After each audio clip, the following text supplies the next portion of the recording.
Right now, some of the biggest climate patterns that shape winter here in America are showing signs that this season could get pretty interesting.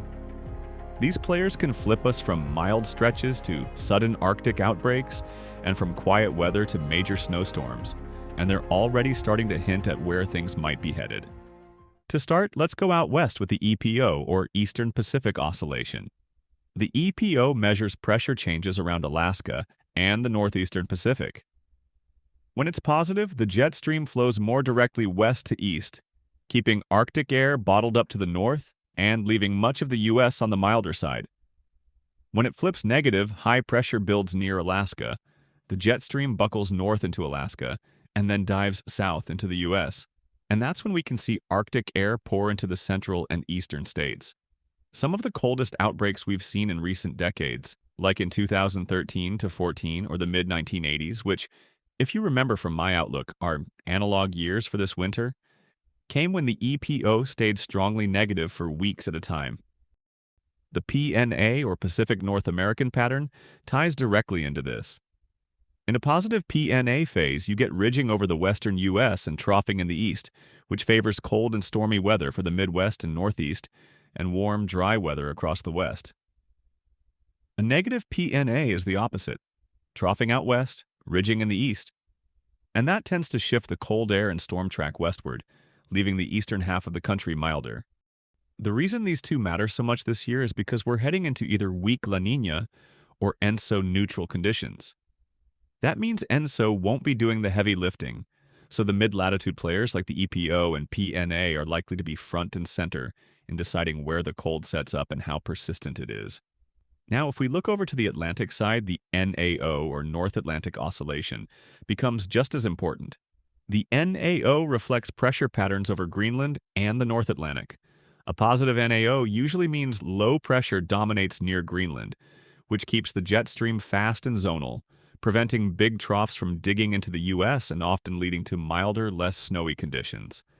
But a negative NAO means high pressure builds over Greenland.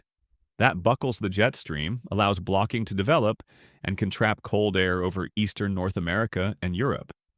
Negative NAO phases are often linked to big East Coast snowstorms because they help storms track up the coast instead of getting swept out to sea. Closely tied to that is the Arctic Oscillation, or AO. The AO measures pressure patterns over the Arctic itself. A positive AO keeps the polar vortex strong and the cold bottled up over the pole, while a negative AO means the vortex weakens or wobbles, allowing cold air to spill southward into the mid-latitudes. When the AO goes negative at the same time as a negative EPO or negative NAO, that's when we tend to see the most dramatic cold outbreaks across the U.S. So what does this all mean for the 2025 to 26 winter, and how do these players actually affect us in the States?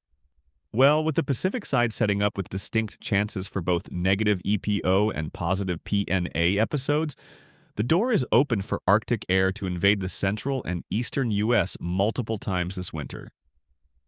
If the Atlantic side joins in, say the NAO and AO both go negative for stretches, then that cold not only comes down, but it can also stick around longer and produce some of the bigger snow events, especially for the Northeast, Great Lakes, and Mid-Atlantic.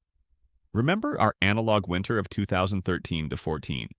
On the flip side, if the NAO and AO stay positive, we might still get cold shots from the Pacific side, but they'd be more transient, with less blocking to hold them in place. So let's look at a couple of potential patterns here. First, I'll overlay an example, negative PNA and positive NAO pattern, on top of our current ocean temp anomalies. In a winter like this, the overall pattern would lean toward a milder winter for much of the central and eastern U.S., though I think a pattern like this is unlikely this winter.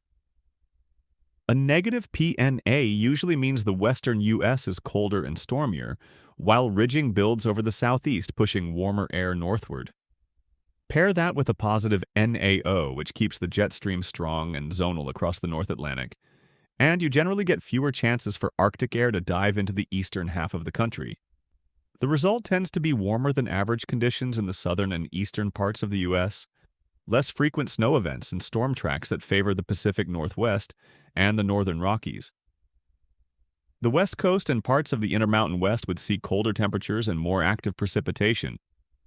On the flip side, a positive PNA combined with a negative NAO often creates a setup that winter weather fans look forward to, and I think this kind of pattern is more likely this winter season.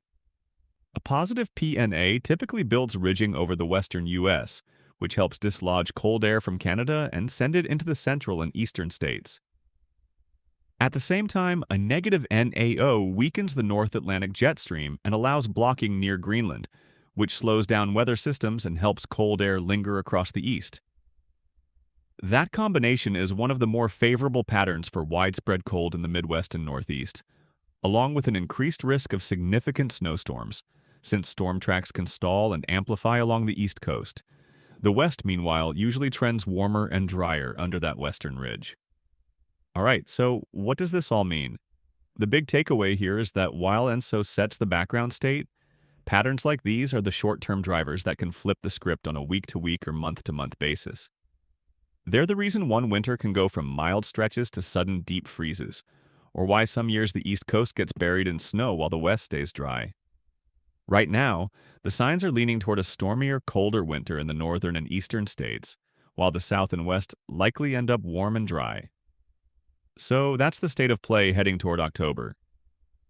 The Pacific and Atlantic are both sending us strong signals, and how these patterns evolve over the next couple of months will tell us a lot about what kind of winter we're in for. I'll be keeping a close eye on all of them and updating you each week as new data comes in. Thanks for tuning in, and let me know in the comments what kind of winter you're hoping for in your area. Don't forget to subscribe so you don't miss the next update, and I'll see you next time.